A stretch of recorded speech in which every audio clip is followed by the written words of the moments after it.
Bom, agora sim melhorou. A gente não conseguiu conectar os dois juntos. O Valesco está aqui, mas nós não conseguimos. Convido os irmãos então para fazermos uma oração. Se vocês quiserem fazer pedido, a Carla também está aqui. Professora Carla, um grande beijo para ti, muitas saudades. Um beijo para tua querida filha, Débora, e família. Vamos fazer uma oração então nesse momento. Se você tiver algum pedido, pode escrever. Sábado à noite, né? Tivemos um dia maravilhoso. Com a graça de Deus, um tempo lindo. Espero que todos tenham ido bem. Tivemos alguns vendavais, né, nas noites que se seguiram. Nossa cidade de Esteio vem sido bastante prejudicada, né, por conta da mudança climática, enfim, que a gente vem enfrentando. Então, nós temos que agradecer ao Senhor porque as nossas casas não foram, nós não fomos atingidos por nenhum tipo de vendaval, nada, ou enchente dessa vez, né. Nós temos muito que orar e agradecer a Deus. Então, vamos curvar as nossas cabeças e fazer os nossos agradecimentos. Querido Deus, amado Pai, na Tua presença, Senhor, nos colocamos nessa noite, te agradecendo, Pai, por todas as coisas que o Senhor tem nos concedido, porque o Senhor livrou as nossas casas, Deus, de toda catástrofe, de todo imprevisto, de todo acidente, né? Dos temporais, das grandes chuvas, das enchentes. Te agradecemos porque nós estamos seguros e firmes, Pai, não tivemos prejuízos. Te agradecemos pelas manutenções que foram bem ocorridas. Te agradecemos pela segurança que o Senhor nos deu.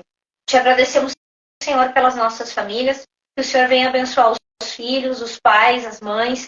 Nesse fim de semana, muitos não têm um pai, Jesus, para comemorar o Dia dos Pais.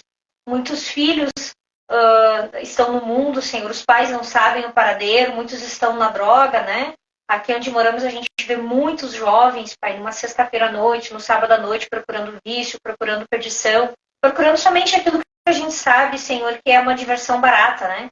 Que leva à destruição do corpo, à destruição do santo templo que o Senhor nos deixa, que é o nosso corpo, Jesus. Nós agradecemos, Pai, pela nossa família, te pedimos que o Senhor conforte o coração dos pais que não têm consigo mais os seus filhos, e também dos filhos que não têm pais ou filhos que não podem contar com a convivência com seus pais. Nós entregamos nas tuas mãos todas essas famílias, te pedimos que o Senhor venha perdoar, Pai, esses pais que não conseguem exercer o seu papel tão fundamental e os filhos que também não conseguem exercer e respeitar a autoridade e ter amor para com os seus pais. Te pedimos que, no demais, o Senhor abençoe a tua igreja e que o Senhor nos inspire, que o teu Santo Espírito venha nos inspirar, que nós possamos pregar a tua palavra e falar das tuas coisas, Jesus, com todo o entendimento e clareza de espírito que o Senhor tem nos dado. Te louvamos e te agradecemos. Amém. Amém.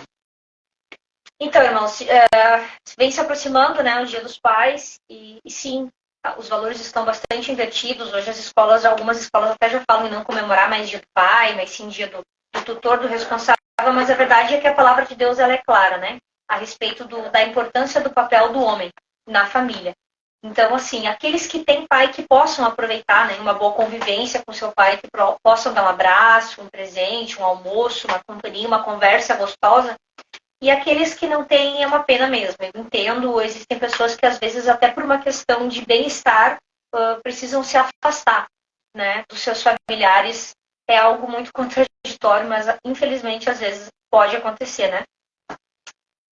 Vamos lendo então Atos 27. Nós gostaríamos de falar hoje sobre Paulo na ilha de Malta. Então o capítulo começa falando sobre Paulo, enviado para a Itália, né? Para quem não sabe, Paulo estava preso, né, por questão que os judeus pediram a prisão de Paulo.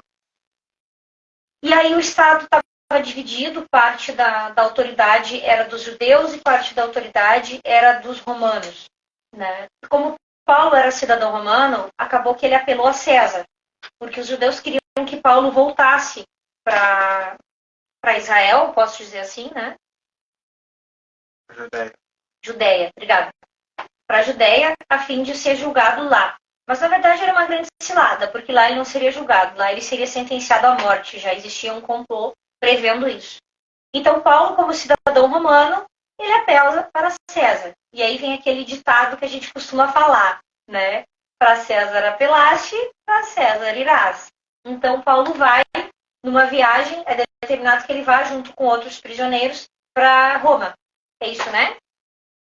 Isso aí vai em direção a Roma. Vai em direção a Roma e é onde acontece o naufrágio, né? E é muito interessante essa parte que conta e relata toda a viagem de Paulo. Tem algumas coisas interessantes sobre o naufrágio do Paulo e antes, que eles ficam ancorados num porto chamado de Bons Portos. É interessante, quando você olha no mapa na ilha de Creta, né, esse porto fica numa enseada, protege dos ventos. E pelo relato bíblico, dá para ver que eles estão nesse porto antes do inverno. E o vento predominante ali na época é um vento sul. E está em direção a Roma, que vai para o norte. Então isso é uma coisa interessante. Tanto é que a Bíblia fala lá no capítulo 27 que ele sai do porto, né? Paulo alerta, é melhor a gente passar o inverno aqui, mas relata que o vento está vindo do sul. Isso facilitava a navegação, que eles precisavam ir para o norte. Né? E o capitão responsável pelo navio estava com pressa de chegar em Roma, porque ele ia ter que passar o inverno no porto, imagina uns 2 ou 3 meses no navio, no inverno, longe da família. Ele queria chegar mais cedo em casa para poder passar o inverno com a família. É uma história semelhante ao Titanic. Eles querem apressar a viagem, resolver o seu problema logo, né? E cuidar dos seus afazeres. Esse era o capitão do barco onde estava Paulo. Aí aqui diz assim, quando foi decidido que navegássemos para a Itália, entregaram Paulo e alguns outros presos a um centurião chamado Júlio, da corte imperial. Embarcando num navio Adamitino, que estava de partida para costear a Ásia. Fizemos-nos ao mar, indo conosco Aristarco, macedônio de Tessalônica. No dia seguinte, chegamos a Sidom, e Júlio, nesse caso o capitão, né, o centurião, enfim, tratando Paulo com humanidade, olha o Senhor cuidando de Paulo, permitiu-lhe ir ver os amigos e obter assistência. Então, Paulo, ainda na sua condição de prisioneiro, aqui ele vê o milagre e a misericórdia do Senhor. O Senhor colocou alguém que enxergou ele com humanidade, viu que ele não era um bandido, ele não era um malfeitor, né? E que a estada e permanência dele em meio a esses prisioneiros era totalmente injusta. E isso já tinha sido falado nos capítulos anteriores. O próprio rei Agripa, né, e Festo, que são as autoridades que acabam mandando, concordam em enviar Paulo para César, eles falam que não existe pecado na atitude de Paulo. Paulo não cometeu nenhum crime. Então, o que estava sendo acusado era uma discussão sobre a religião dos judeus, ou seja, o que Paulo fez, afinal, para estar preso. Mas como Paulo era romano, ele tinha o direito de ser atendido por César. E lá vai Paulo, né? Mas o Senhor cuida dele, o Senhor não desampara, coloca esse Júlio para tratar ele com humanidade, permitiu que ele fosse ver os amigos e ter assistência. Eu não sei o que é essa assistência, talvez alimentos, alguma capa, alguma coisa. Aí que vai contando a história. Partindo dali, navegamos sobre a proteção de Chipre, que é a ilha, isso por serem contrários aos ventos. E tendo atravessado o mar, ao longo da Cilícia e Pantifilha, chegamos a Mirra, na cidade de Lícia. Achando ali o centurião, o navio da Alexandria, que estava de partida para a Itália, nele fez embarcar, navegando vagarosamente muitos dias e tendo chegado com dificuldade de fronte de Cnido. Não nos sendo permitido prosseguir, por causa do vento contrário, navegamos sobre a proteção de Creta. Aqui ele vai dando a localização, é difícil a gente entender. Aí aqui o verso 9, ele já começa a falar sobre os perigos da viagem. Depois de muito tempo, veja que aqui ele já está narrando que o vento está vindo contra o barco. E que eles acabam tendo que navegar, sendo protegidos por algumas ilhas, por algumas encostas ali, para que o barco continuasse avançando, mas que o barco está se movimentando lentamente. Ou seja, o tempo não está favorável a eles. Depois de muito tempo, tendo tornado a navegação perigosa, veja bem, eles já haviam percebido que a navegação não estava boa, ela não estava favorável. E já passado o tempo do dia de jejum, admoestava-os Paulo, dizendo-lhes: Senhores, vejo que a viagem vai ser trabalhosa, com dano e muito prejuízo, não só de carga e do navio, mas também da nossa vida. Assim é Paulo, né? O Boca Santa, que tinha conhecimento de navegação, era um homem estudado, estava no lugar certo na hora certa, porque foi Deus que concedeu que ele estivesse lá. Alertando o centurião, alertando o capitão do barco de que não seria agradável prosseguir, não seria seguro prosseguir. E colocando aqui, trazendo todos os riscos das viagens. Risco do navio, que era algo muito caro, era de responsabilidade daquela equipe. Dos pertences que ele estava carregando, das cargas, né, que havia ali, e também da vida dos prisioneiros. Que o centurião também era responsável por esses prisioneiros. Aí a palavra do Senhor nos diz que o centurião dava mais crédito ao piloto e ao mestre do navio do que ao que Paulo dizia. Bem, inicialmente eu até entendo esse centurião. Ele confiava na equipe dele, ele não sabia quem era Paulo. Então ele não deu muita importância para aquilo que Paulo disse. Embora, no lugar dele, eu daria, até porque realmente o mar não estava favorável para a viagem. Não sendo o porto próprio para invernar, talvez fosse muito frio, a maioria deles era de opinião que partisse dali. Aí vem o que o Varesco falou.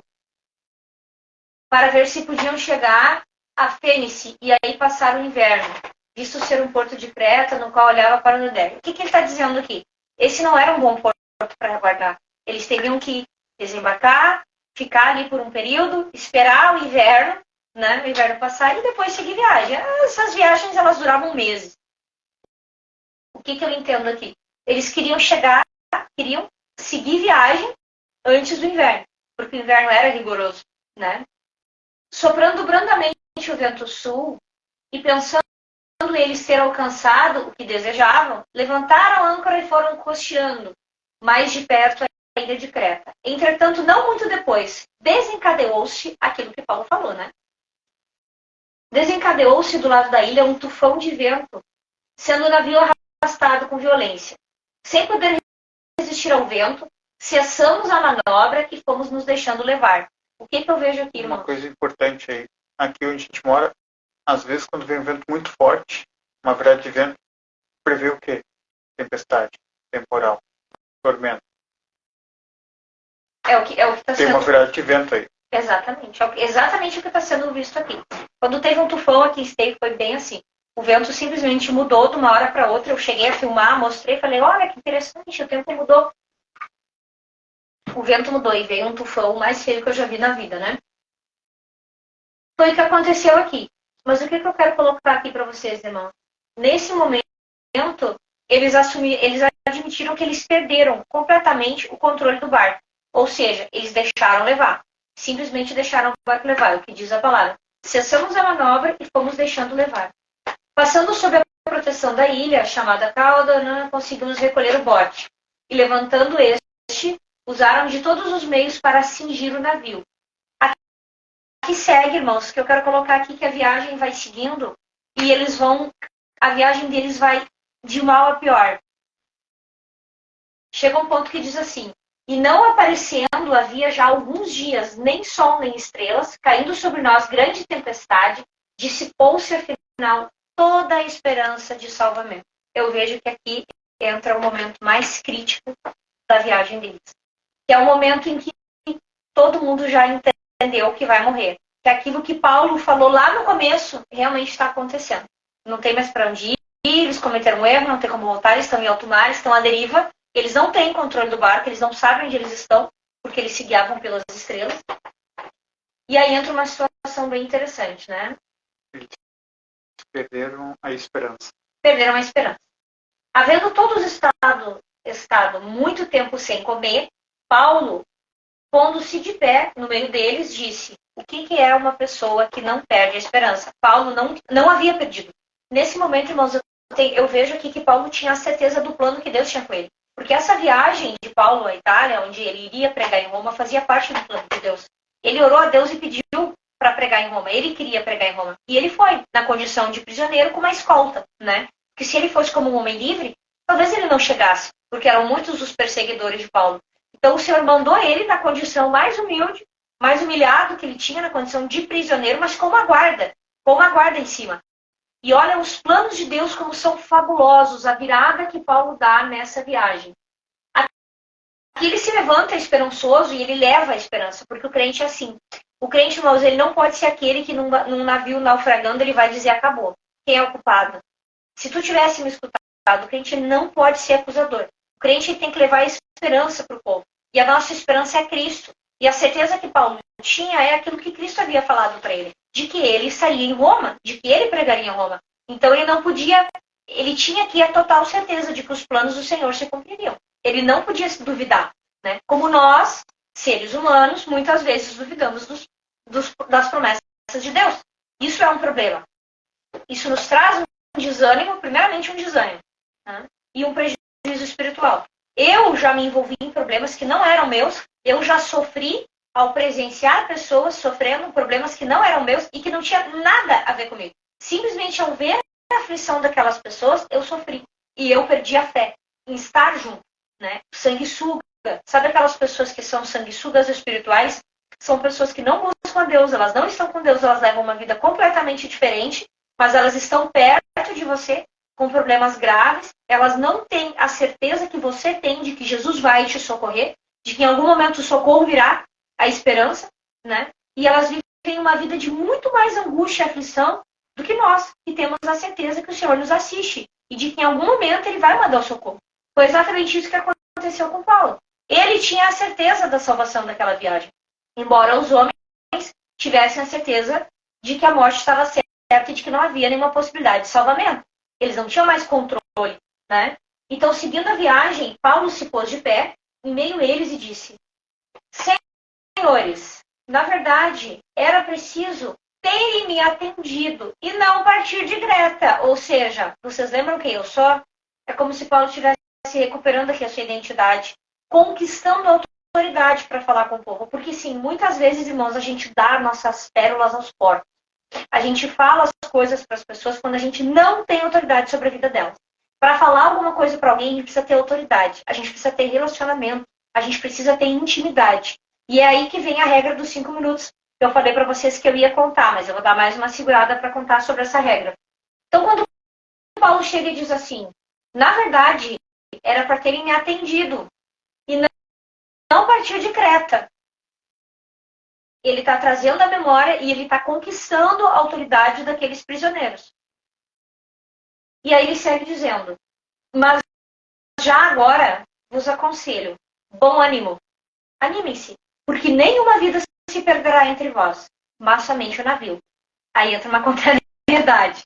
Eles estavam em alto mar, na costa, eu acredito, daqui a pouco eles nem sabiam onde eles estavam. Na cabeça deles, talvez eles estivessem em alto mar, mas eu acho que eles estavam perto da costa. E aí Paulo diz, vocês vão se salvar. E daqui a pouco ele diz, mas o navio não. Veja, muitas vezes da nossa vida espiritual é assim. O Senhor não vai entregar a gente com o navio inteiro, né? Na costa ali, na beira da água. Onde é que eu posso chamar? No trapiche. Ele não vai. Ele vai deixar que o navio seja açoitado, que o nosso navio se carregue de um lado para o outro. Ele vai permitir que o nosso navio se destrua, mas ele vai nos guardar. Esse é o nosso relacionamento com Deus. Mas tudo tem propósito. É aqui que as coisas acontecem, irmãos. É nesse naufrágio que as pessoas são quebrantadas, porque ali nós tínhamos muitos prisioneiros. Homens maus, homens que cometeram grandes crimes. Paulo era o único homem justo, provavelmente, entre eles. Né? Tanto é que ele conquistou o respeito do centurião, que era o policial, ou o guarda dele. Mas, sim, quanto mais perto da morte do fim, mais a pessoa se quebranta. Às vezes a pessoa não presta a vida inteira, é aquela pessoa, aquele familiar teu que não tá nem aí pra nada, que incomoda, que só perturba. Daqui a pouco ele adoece. Daqui a pouco ele tá pra morrer. E aí tu vai falar com ele, tu percebe que a pessoa tá totalmente diferente. Aí tu pensa assim, nossa, a minha mãe 6 meses antes de morrer, ela ficou tão boazinha. Nossa, o meu pai 6 meses antes de morrer ficou tão bonzinho. Dá mais 6 meses pra ele, pra você ver se ele vai continuar bonzinho. Dá mais 1 ano pra você ver. Se ele não se converter dos seus maus caminhos, ele não vai mudar. Ele não vai ficar bom. Quando a pessoa está à beira da morte, ela se torna mais sensível. Ela se lembra de quem ela é, de quão insignificante e frágil ela é e quão dependente de Deus ela é. Então, às vezes, uma doença que chega na sua família ou que chega até em você e você não quer, eu repreendo, Senhor. morro de medo de doença, luto para não ficar doente. Mas às vezes essa doença, essa fraqueza, é algo que o Senhor coloca para quebrantar, porque Jesus quer nos salvar. E às vezes, irmãos, a gente vai se assoberbando sem perceber. Vai se tornando autossuficiente, vai pisando no calo de um, pisando no calo do outro, porque a vida é dura e a gente vai ficando duro. Só que essa dureza, ela tem um limite. Ela não pode ser aquela dureza que vai fazer com que você ultrapasse os limites, com que você magoe pessoas, que você seja uma máquina de causar dor e ferida. Se você é filho de Deus, você não pode perder a sensibilidade mediante as adversidades da vida. Você vai lutar pelo pão, você vai lutar pelos seus direitos, você vai trabalhar, mas você não pode perder a sensibilidade quando uma pessoa chegar perto de você e derramar uma lágrima e dizer, tá doendo. Você não pode dizer, eu avisei. Pelo contrário, recupera a sua autoridade, assim como Paulo. Eu falei lá adiante. Eu sou aquele que disse. Eu tenho autoridade sobre você. E agora eu digo, ninguém vai se perder, mas o navio vai se perder. Então comam. Aqui, seguindo o texto, Paulo diz isso. E ele dá o testemunho deles, irmãos. Isso não saiu da cabeça dele. Ele conta aqui o relacionamento que ele teve com Deus. Essa mesma noite, um anjo de Deus, de quem eu sou, o Deus de quem eu sou, vamos ler de novo. Mas já agora vos aconselho, bom ânimo, porque nenhuma vida se perderá entre vós, mas somente o navio. Porque essa mesma noite, um anjo de Deus, de quem eu sou e quem eu sirvo, esteve comigo, dizendo, Paulo, não temas. O que eu quero colocar aqui, irmãos? Essa mesma noite, um anjo de Deus, de quem eu sou e de quem eu sirvo. Esse é o momento em que Paulo apresenta Cristo para esses homens. Homens maus, homens bandidos, condenados à morte. Imagina o desespero dos que não sabiam nadar. O navio vai perecer, né? Não tinha bote salva-vida, não tinha a tecnologia que tem hoje. O cara não sabe nadar. E tinha ali alguns que não sabiam. Imagina o desespero desses homens. O que eles pensaram? Eu vou morrer. Eu vou morrer. Acabou a minha vida aqui, por pior que seja o homem, por mais que ele diga que ele não tem medo da morte. Quando a morte é lenta, quando ele vê, quando dá tempo dele pensar, a perninha treme. Tem aquele ditado, todo mundo é ateu, até alguém dizer que o avião está caindo. Quando o avião começar a cair, o pessoal vai se converter. E é mais ou menos assim. O navio começou a naufragar. Paulo estava no navio. E é agora que Paulo apresenta para eles. Eles estão quebrantados. A dor quebrantou eles. O medo da morte, a certeza do fim quebrantou eles. Né? E aí Paulo entra e diz, o Deus a quem eu sirvo esteve comigo. Um anjo desse Deus me disse isso. Que somente o navio se perderá. Paulo é um mensageiro de Cristo. Paulo é um pregador do evangelho aqui. E ele está em meio à provação. Ele não saiu do navio. O Senhor não livrou ele. O Senhor levou ele nesse navio. O Senhor poderia ter livrado eles de outras formas, mas não. Às vezes, irmãos, quando a gente quer estar fazendo a obra, a gente tem que ser linha de frente. Mas linha de frente toma flechada. Linha de frente vê a poeira chegar. Linha de frente vê o inimigo. É um campo, a linha de frente é o campo mais perigoso que tem na batalha. E Paulo aqui é a linha de frente. Paulo está junto, Paulo está ao lado, está na mesma situação, ele está completamente comprometido com a situação desses homens, né, desses demais prisioneiros. Então, o anjo dizendo, aí que Paulo contando, não temas, é preciso que compareças perante César. Foi isso que o anjo disse para ele. E eis que Deus, por sua graça, te deu todos quanto navegam contigo. Portanto, senhores, tem de bom ânimo. Aqui é um anjo do Senhor dizendo para Paulo, o Senhor vai te mandar perante César e ele te deu todos que navegam contigo.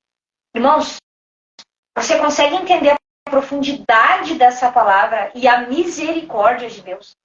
O Senhor pegou esses homens, 260 e lá vai quantos, colocou eles numa embarcação, onde Paulo, 266, o homem que esteve com Jesus, o homem apóstolo, né? Que conhece Jesus, que fez grandes feitos. Olha o privilégio desses homens. Deus escolhe as pessoas mais desprezíveis para o mundo, porque Ele sabe que atrás daquele bandido existe um homem de valor que pode mudar, que tem salvação, porque aqui o Senhor está trabalhando na vida desses homens. É um propósito de conversão. O Senhor deu eles a Paulo. O Senhor entregou a vida deles, que eram bandidos. Quantas coisas o Senhor pode fazer na tua vida, na vida dos teus filhos, na tua família. Entrega eles para Deus e diz: Senhor, assim como o Senhor deu os prisioneiros a Paulo, eu te dou, eu te entrego os meus filhos, a minha família, os meus amigos, eu te entrego essa dor, eu te entrego esse problema para ti, cuida, evangeliza, vive a obra, te coloca na presença de Deus, porque é isso que Paulo faz aqui. Ele recebeu esses homens, e só que quem eram esses homens? Eles não eram nenhuma joinha, né, que Paulo ia lhe dar. Então eu vejo aqui que através da dor, o Senhor quebranta esses homens e mostra que Paulo era um homem de Deus e que sabia o que estava dizendo. Então aqui seguindo, Paulo anima eles. Senhores, tende bom ânimo, pois eu confio em Deus que sucederá do modo que foi dito. Porém, é necessário que vamos dar a uma ilha. Aí aqui o que ele coloca? Ele já dá uma instrução de navegação, que eles vão parar numa ilha. Mas ele anima. Tende bom ânimo, comam, se animem. Irmãos, o psicológico, o nosso campo de batalha é a mente. Hoje eu estava assistindo uma live de um médico maratonista falando sobre alimentação restritiva e ele estava dizendo: não é o carboidrato, por exemplo, tá? Não é o carboidrato, não é o suplemento que vai fazer de você um grande atleta. Não é isso, não é aí que está a tua força está aqui. A tua luta é psicológica, a batalha é a mente. E aqui Paulo entra no psique desses homens e ele diz: animem-se, animem-se. A sabedoria de Paulo, a sabedoria do homem que anda com Deus. A mente de vocês precisa se animar. Vocês precisam vencer essa guerra psicológica. Vocês não podem se dar por vencido. Animem-se. O Senhor disse, Ele vai livrar. Só o barco vai perecer. Mas nós vamos ter que parar numa ilha. E aí segue a viagem. Agora sim, o momento do naufrágio, né? Quando chegou a 14ª noite, 14 noites, sendo nós batidos de um lado para o outro no mar, pressentiam os marinheiros e aproximavam-se de alguma terra. Eles pressentiram que estavam perto de alguma terra, não sei por conta de quê. E lançando o prumo, que era uma ferramenta, acharam 20 braças. Irmãos, aqui a narrativa é longa. Mas o que acontece? Eles começam a perceber que eles estão se aproximando da terra. Litoral. Estão se aproximando de um litoral. Eles vão largando aquela ferramenta e eles vão vendo que a distância do solo até o navio está ficando cada vez menor. Ou seja, depois da arrebentação, né, a tendência é que a onda te arraste para algum lugar. E aí eles começam a ver, eles estão chegando perto da terra, né? Paulo disse ao centurião e aos soldados. Vamos ver aqui. Procurando os marinheiros. Vamos lá. E lançando o prumo, acharam 20 brasas. Né? E receosos, aqui são as autoridades, receosos de que fôssemos atirados contra os lugares rochosos, lançaram da polpa 4 âncoras e oravam para que rompesse o dia. A gente está falando de bandido, a gente está falando de condenado. E a gente está dizendo que eles faziam o quê? Oravam. Eles oravam, agora eles estavam em equipe, agora eles estavam unidos, trabalhando junto. Loucos não se unem. Bandidos se unem para fazer o mal, mas por pouco tempo. Logo uma facção mata a outra e troca o líder, e o que era irmão matou o outro irmão e já vira tudo uma bagunça. Mas quando o propósito é Cristo, as pessoas se unem e produzem bons frutos. Aqui eles estavam unidos, oravam para que rompessem o dia, procurando os marinheiros fugir do navio e tendo arriado o bote do mar, a pretexto de que estavam para largar âncoras da proa. Disse Paulo ao centurião e aos soldados, às autoridades. Só para situar, né? Polpa é a parte de trás do navio e proa a parte da frente. Exatamente. Se estes não permanecerem a bordo, vós não podereis salvar-vos. Vós. Se estes não permanecerem a bordo, vós não podereis salvar-vos. O que eu entendo aqui? Era um trabalho em equipe. Todos precisavam fazer. E aqui seguindo. Então os soldados cortaram os cabos do bote e deixaram afastar-se. Porque o que ocorre, irmãos? O medo que eles tinham, eles precisavam, todo mundo sabe o que é um bote. O bote sai do navio. Só que chega um momento, deixa eu só abrir a porta para a pena. Pena. Pena é uma gata preta que a gente tem, a nossa Daqui a herança. pouco ela vem aqui esfregar o rabinho dela na... Ó, tá ela aqui atrás, ela quer entrar. Então, continuando, irmãos. O barco, ele carrega o bote, né? Mas aí, no caso de naufrágio, você precisa subir no bote e sair do barco. Para isso, é preciso romper a corda. Mas e o medo? Aqui diz que o dia não havia raiado, ainda era escuro. Eles estavam temerosos, porque agora eles iam estar à mercê em alto mar, à deriva, completamente, porque eles não teriam mais o navio, eles não teriam mais as âncoras. Era um momento de que eles precisavam ter muita coragem e confiança naquilo que Paulo disse. Será que você, no lugar deles, confiaria no que Paulo disse? Será que você saberia reconhecer a autoridade de um homem de Deus? Será que você honraria aquilo que o homem de Deus disse? Será que você cortaria essa corda para se separar desse barco, para então conseguir a salvação? Porque se esse homem não fosse um homem de Deus, você ia cortar essa corda e você ia ficar deriva em alto mar, você ia morrer com toda certeza. Mas Paulo aqui, ele tinha o povo aqui tinha tanta confiança nele, que chegou a um ponto que Paulo diz ao centurião, soldados, vós não podereis salvar-vos, tem que cortar a corda. Então os soldados cortaram os cabos do bote e deixaram afastar-se, enquanto amanhecia, ou seja, eles fizeram tudo isso durante a noite, no escuro, em alto mar. Eles estavam há 14 noites nessa situação. Imagina o que deve ser uma pessoa 2 noites sem dormir. Irmãos, eles estavam há 14 noites sendo açoitados pela tempestade. A situação deles era de muito desespero. E às vezes é necessário a gente passar 14 noites em açoite para mudar o nosso ser, para quebrantar o nosso coração, para a gente conseguir se humilhar e reconhecer que aquele que está perante nós é um homem de Deus. E acreditar nos propósitos de Deus. A gente precisa ver a luta, a gente precisa viver a dor, a gente precisa viver a prova para ter confiança e credibilidade com Deus. E isso vai nos dando couro duro. Vai deixando a gente forte espiritualmente. Porque as lutas, elas só aumentam conforme o tempo passa. E o Senhor não tem filhos fracos e derrotados. A nossa força é Ele. Então aqui o Senhor açoita, o mar açoita o barco por 14 noites. Então chegando. Hoje é o 10º. Enquanto amanhecia, Paulo rogava a todos que se alimentassem. Veja você. Não era o capitão, não era o soldado, não era o centurião. Quem foi que tomou a frente da situação, irmãos? Um prisioneiro. Um prisioneiro. Então, o que eu quero colocar aqui para você? Crente, espera o teu momento. Porque às vezes, irmãos, a gente se desespera. Ele estava numa embarcação onde ele sabia que isso tudo ia acontecer. Ele já falou, ninguém ouviu. E às vezes a gente se desespera.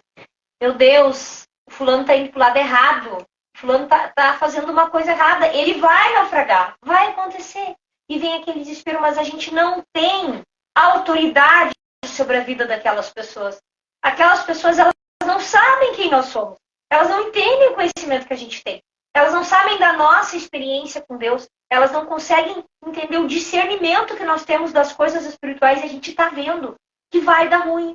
Mas aí, irmãos, não adianta dar as pérolas aos porcos. A gente não pode ficar desperdiçando as nossas palavras porque a gente não vai ser ouvido. Confia, faça como Paulo. Entra no navio e vai junto, porque aqui ele tinha que estar junto, né? Ele não tinha escolha. Se ele pudesse escolher, eu creio que ele não iria. Mas ele foi.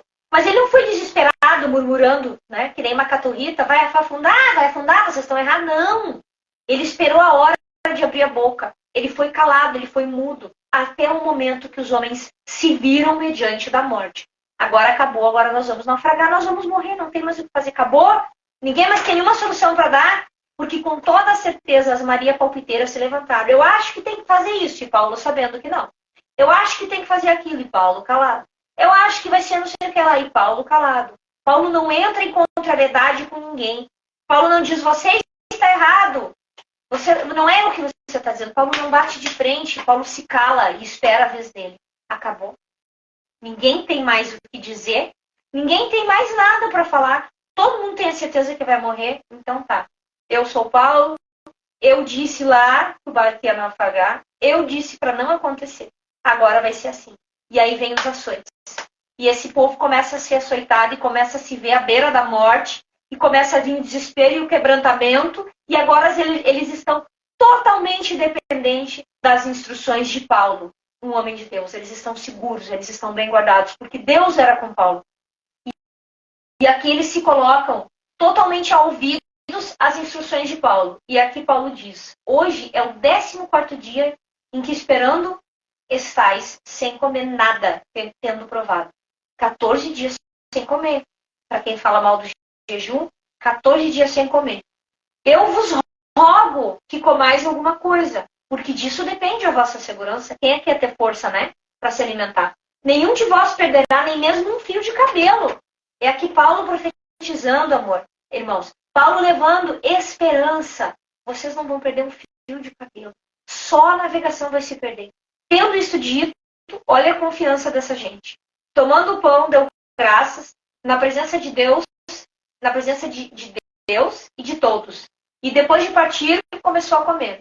Todos recuperaram o ânimo, ou seja, todos comeram. 260 e lá vai.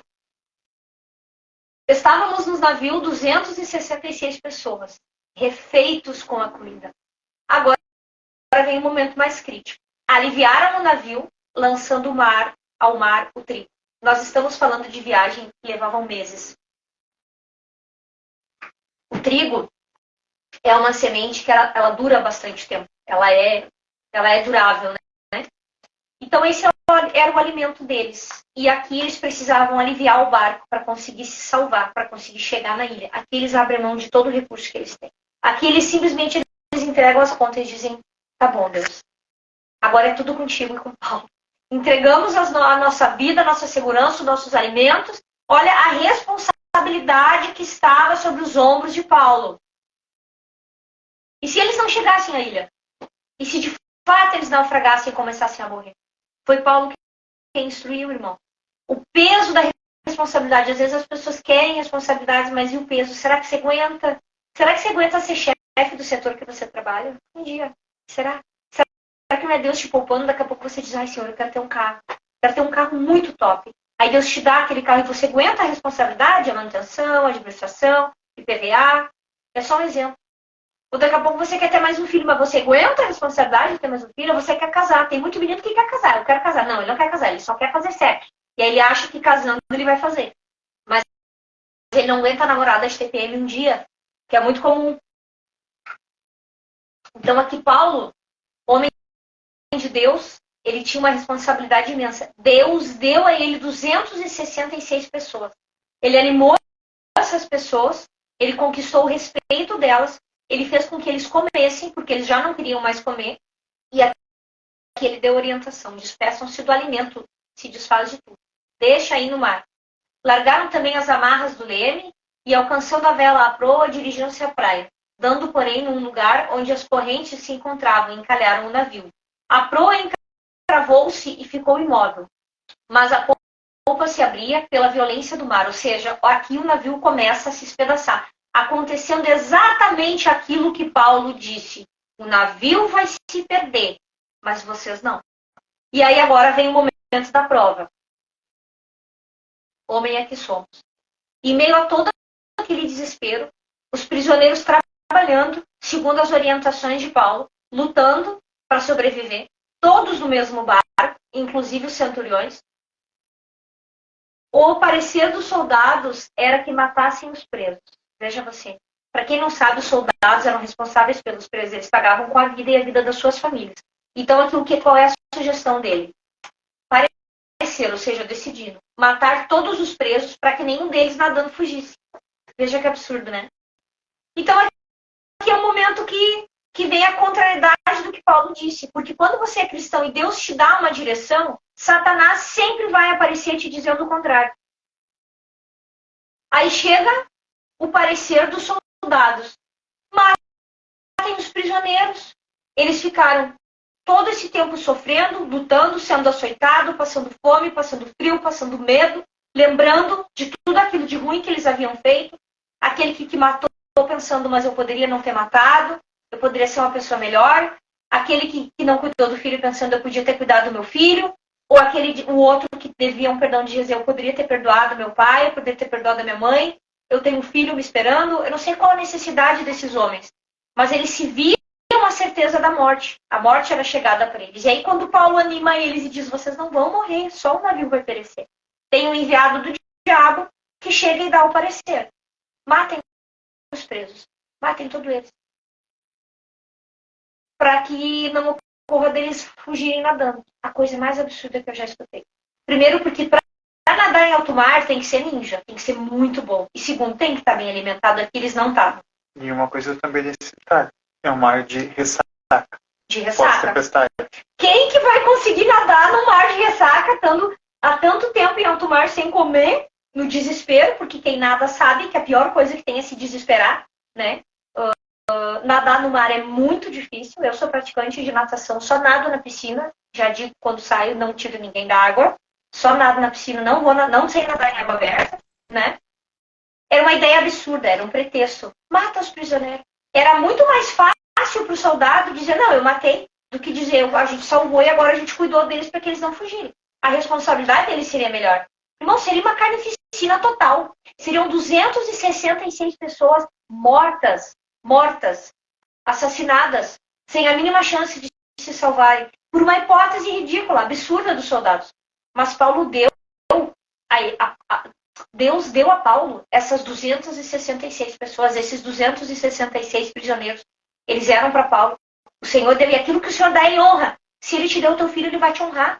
Se Ele te deu o teu emprego, Ele vai te honrar. Se Ele te deu a tua profissão, Ele vai te honrar. Bom, e aí vem o recurso. O centurião, Júlio, acredito, querendo salvar a Paulo. Veja, aos olhos do centurião, era um homem vivido, provavelmente conhecia prisioneiros, sabia que ali não tinha nenhuma florzinha, exceto Paulo. Não permitiu, impedi-los de fazer. O que eu vejo aqui? Sabe o que eu enxergo? Mas eu enxergo uma cena onde já está tudo armado, tudo decidido, e os soldados dizendo, vamos lá, bora começar a matar. E aí chega o centurião e diz, eu impeço, não vão fazer. Irmãos, era um homem contra os soldados, numa terra sem lei, num navio naufragando. A autoridade desse homem e o poder de Deus sobre a vida desse homem. Porque ele não permitiu que matassem os prisioneiros. Ele não estava preocupado com os prisioneiros, ele estava preocupado apenas com Paulo. Porque o crente é assim. O crente, pelo testemunho, aquela pessoa que ela anda com Deus, pelo testemunho ela conquista o amor das pessoas e o respeito delas. Não importa de quem seja. E foi o que aconteceu. Querendo salvar a Paulo, impediu-os de fazer e ordenou que os que sabem nadar, que ele diz, os que sabem nadar vão primeiro. Pode ir. Sabe nadar, vai. Até porque tá feia a coisa, né? Os que sabem nadar vão ir. Aí os que não sabem, se agarram nas madeiras, nas tábuas, como é que fala? Destroços, né?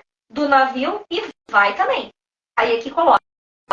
A Bíblia narra detalhadamente. Uns em destroços e outros foram nadando e que todos se salvaram, nenhum deles se perdeu. O Senhor deu eles a Paulo, nenhum se perdeu. É a palavra de Deus. E eu creio que em nenhum momento Paulo duvidou. E aí, finalmente, eles chegam à ilha. O nome dessa ilha, Malta. Por isso que a nossa mensagem hoje é Paulo na ilha de Malta. Olha que interessante. Aí aqui vai contando que os bárbaros, né, que era um povo muito mau, trataram-nos com singular humanidade, porque acendendo uma fogueira, acolheram a todos por causa da chuva que caía e por causa do frio. Tendo Paulo juntado e atirado à fogueira um feixe de gravetos, uma víbora, uma cobra muito venenosa. Até hoje eu acho que tem algumas víboras que não existe veneno, antídoto, né? Soro antiofídico. Tem algumas espécies que, se você é picado, dá adeus, né? Algumas espécies de víbora. Então a víbora, fugindo do calor, prendeu-se à mão dele. Quando os bárbaros viram uma víbora pendendo na mão de Paulo, disseram uns aos outros, certamente esse é um assassino. Salvando-se do mar, a justiça não o deixa viver. Em outras palavras, mas que azar. Ele se salva do naufrágio daquele tamanho, ele passa todos os dias em alto mar e ele chega aqui e acaba morto por um picado de uma víbora. É um assassino. Porque agora os bárbaros não sabiam quem eram aqueles homens, só sabiam que eram feitos prisioneiros. Mas acolheram, receberam, trataram eles com humanidade. Mas Paulo, né, sacudiu o réptil no fogo, não sofreu mal nenhum. Ou seja, o Senhor guardou Paulo. Aqui, irmãos, nós estamos mediante o milagre. Paulo se desesperou. Vocês viram Paulo desesperado? Uma víbora me picou! Deus está contra mim! Deus é mau! As coisas de Deus são terríveis! Murmura, chama o pastor, ora, chama os amigos, se queixa e chora. Não. Ele só largou a víbora no fogo e seguiu. Porque ele sabia, a essas alturas do campeonato, que a vida dele dependia de Deus e que aquele veneno não foi culpa dele, aquela picada. Pelo contrário, ele estava vivendo segundo a vontade de Deus e novamente havia um plano. Mais um plano. Outra vez, o Senhor provando para testemunhas que Paulo era um homem santo, que Paulo era diferente, que Paulo era de fato um homem de Deus. Esperando eles que viesse a inchar ou a cair morto de repente, mas depois de muito esperar, vendo que nem o mal se sucedia, mudando de parecer, diziam: ele é um Deus. Agora tudo mudou, né? Foram de mal a pior. No primeiro momento ele é um assassino, porque deu uma azarada. No segundo momento ele não morreu, ele é um Deus. Veja a superstição, né? Ele não sofreu nenhum mal. Não sofreu nenhum mal. Então aqui fala sobre a viagem. Fala aqui também que Paulo, perto daquele lugar havia um sítio pertencente ao homem principal da ilha, chamado Públio, o qual os recebeu por 3 dias. Aconteceu de achar esse enfermo de disenteria o pai desse homem, que era responsável pela ilha. Então Paulo, novamente, mais um milagre, foi visitá-lo e orando, impôs-lhe as mãos e curou. Para quem não sabe, a disenteria matou muita gente. Tá? Nesse tempo aqui não havia sepsia, as pessoas... Era muito grande a morte por disenteria. À vista deste acontecimento, os demais enfermos da ilha vieram e foram curados. Irmãos, olha que bênção aqui. Paulo começa a curar os enfermos. Ele entra na embarcação, ele entra no navio como um prisioneiro a caminho de Roma, como um João Ninguém, que não é ouvido, tem todo o parecer técnico dele ignorado. Quando ele avisa que vai dar ruim, ele avisa que vai dar, que é melhor esperar, porque o mar não está para a viagem, né? E ele vai conquistando o seu espaço pacientemente, ele vai ganhando autoridade, ele vai sabendo a hora certa que ele fala, ele vai ganhando o respeito dos prisioneiros. Ele é picado por um réptil, onde ele, mais uma vez, o milagre de Deus é evidenciado através da vida dele. Ele não murmura, ele nem dá bola, ele segue trabalhando, ele cura o pai do responsável pela ilha, onde ele foi acolhido, e mais pessoas começam a chegar a ele. E aí ele vai curando. Irmãos, eu tenho certeza que quando Paulo curava, ele dizia: quem está te curando é Jesus. Eu tenho certeza que quando Paulo curava, ele pregava, porque Paulo gostava de falar de Jesus. Então aqui essas pessoas dessa ilha eram alcançadas. Paulo ganhou de Deus 266 homens, evangelizou esses homens. Esses homens tiveram uma experiência profunda com Deus, eles tiveram chance de se arrepender, de mudar o seu caráter. Quantos desses homens voltaram transformados depois dessa viagem? Puseram a mão na sua consciência e recuperaram, porque às vezes o pecado, às vezes não sempre, o pecado cega. A pessoa faz uma coisa errada hoje, amanhã ela faz de novo e outra vez, e ela vai ficando cega. E ela vai se enfiando, e quando ela vê, ela está sufocada, e ela está cada vez mais embaraçada e mais perdida. No crime, e aí vai. Milhares de pecados que a gente pode citar. Então, mediante todos esses milagres, quantos desses homens passaram por uma mudança de caráter através da vida de Paulo? É por isso que a gente precisa ser forte e resistir à tendência que a gente tem de murmurar. Porque às vezes é na luta, é na prova que Deus vai usar a gente como socorro presente. Paulo foi uma rocha. Se Paulo não estivesse nesse navio, esse navio teria naufragado. Esses homens estariam mortos. O pai de Públio estaria morto. Os enfermos da ilha de Malta não teriam sido curados. Mas Jesus permitiu que Paulo entrasse no meio da dor, no meio da luta, no meio da aflição. 14 noites do açoite. O Senhor não poupou ele de nada disso. Porque quem quer ser servo tem que saber servir. Se você é servo de Deus, você tem que saber que muitas vezes Deus não vai te poupar. Você vai estar junto, Deus vai te mandar junto para dor, para aflição, e é horrível, eu sei. Eu sei que dói, eu também não quero. Mas às vezes é dessa forma que Deus vai nos usar. É na dor, é no sofrimento. E é a gente que vai mandar socorro para os demais. E aí é que segue. Às vistas deste acontecimento, os demais enfermos da ilha vieram e foram curados, os quais nos distinguiram com muitas honrarias. E tendo de nós prosseguir viagem, nos puseram a bordo, com tudo que era necessário. Não é lindo? Os moradores da ilha agora abasteceram, supriram as necessidades de Paulo e despediram eles. Não é maravilhoso? Olha como Deus é tremendo. O homem agora que entrou humilhado, sai glorificado, não pelas suas palavras, não pelos seus atos, mas por estar na direção de Deus, fazer aquilo que Deus manda. Ele teve a oportunidade de receber a visita de um anjo de Deus, que deu a mensagem de que todos seriam salvos, exceto o navio. Ele viveu uma experiência extraordinária com Cristo. E agora ele sai glorificado em Deus, glorificado em Cristo. com autoridade, porque assim, o homem de Deus, quando ele vive no caminho de Deus, quando ele consegue se colocar na vontade de Deus, o Senhor glorifica, mas tem um momento da humilhação. E é nesse momento que a gente tem que ser forte. Tem um momento da dor. Mas lá no final, Paulo é honrado por Deus. Porque as pessoas da ilha reconhecem ele como autoridade. Eu não vejo mais aqui as pessoas da ilha procurando soldados, procurando centuriões, não. Eles procuram a quem? Ao homem de Deus que estava ali, Paulo. Presenteiam eles, suprem eles nas necessidades. A gente está falando de um tempo de escassez. Dão alimento, dão abrigo e despedem ele em outro barco a bordo. Ou seja, eu quero acreditar que sou otimista e conheço o Deus que eu sirvo. Eu quero acreditar que esse segundo barco era muito melhor do que o primeiro, porque nosso Deus é exagerado. Ele nos abençoa exageradamente. Quando a gente perde, mas a gente fica firme, o Senhor nos dá em dobro. Mas não é bom perder, eu sei. Vamos falar da regra dos 5 minutos? Tem mais alguma coisa que tu quer colocar aqui sobre a viagem? Não? Tem nada para falar sobre a viagem? Sobre a viagem de Paulo, não. Mas é a última viagem dele que ele faz antes de passar o período dele em Roma até o fim da sua vida, do julgamento dele. Isso é um assunto para outra. Para outro dia, né? Então é isso aí.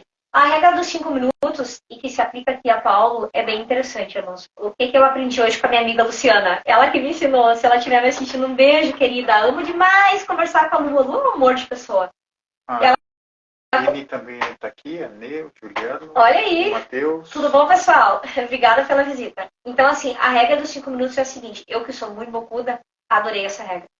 Você tem algo para dizer para alguém. Aí, você avalia se o que você tem a dizer vai ser resolvido em 5 minutos. Por exemplo, Valesco. Oi? Tá com uma alface no dente. Vai resolver em 5 minutos? Vai. Ele vai tirar a alface. Valesco? Valesco? Oi? Você tá com uma remela no olho. Valesco? Oi? Oi? Sua camisa tá do avesso. Tá Fácil, né? Guarda para do avesso? A gente tá só brincando para vocês virem um pouco. O que isso significa? Vai resolver agora? É fácil de resolver o que você tem a dizer? É simples? Diga. Como Paulo. Não viaja. Não vamos viajar agora. Vamos esperar o inverno passar, porque o mar não tá bom, a gente vai perecer. Não foi resolvido em 5 minutos. Não diga. Eles já estavam em alto mar. Não necessitava que Paulo seguisse dizendo, vamos perecer, vamos voltar, vamos perecer, não é? Não. Se não vai resolver em 5 minutos, não diz. Então não adianta você dizer para aquela sua amiga, você engordou? Não vai resolver em 5 minutos, ela não vai emagrecer em 5 minutos. Não adianta você dizer, você emagreceu demais. Ela não vai engordar em 5 minutos. Não adianta você dizer, essa cor do cabelo não ficou bonita. Não vai mudar em 5 minutos. Então não diga. Olha a sabedoria dessa instrução. Porque assim a gente não se indispõe. A gente não magoa pessoas. E a gente preserva, o distanciamento, o espaço, o nosso limite. Porque até onde vai o nosso limite de convivência? A gente não pode falar tudo que dá na cabeça, não. Ah, eu sou sincera, eu falo tudo que eu penso. Não é sincero. Tu é um sem noção, inconveniente, e que vai botar muita oportunidade fora. Porque sinceridade não é isso. Sinceridade é a forma como você se relaciona com as pessoas. Não é você simplesmente dizer o que vem na lata e sair falando. E Paulo mostra isso aqui para nós. Ele espera o momento dele falar. E por isso que ele se torna a autoridade que ele se tornou nesse naufrágio e ele sai glorificado por Deus. Então, essa regra dos 5 minutos, ela é fantástica. Vai resolver? Fala. Se não, fica na tua. Tá? Não tem mais o que dizer. É isso, então? É isso. Quer encerrar com algum provérbio?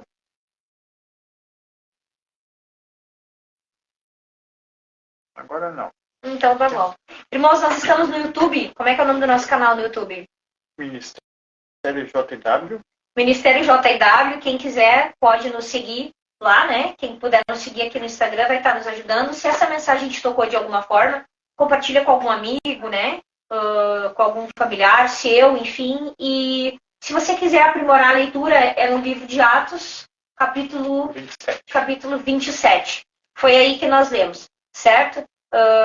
O objetivo desse ministério é a gente continuar procurando a Deus. A gente está com um pouco de dificuldade de ir na igreja, mas estar na igreja é sempre muito bom, fazer as nossas orações, né? Orar é sempre muito importante e é por isso que nós vamos fazer as nossas orações. E tu consegue botar um louvor no final ou não? Então, uma dica que a gente consegue tocar um pedacinho, pedacinho? Só, né? A gente vai deixar uns segundos, eu nem sei se pode pelo Instagram, não tenho certeza se é permitido.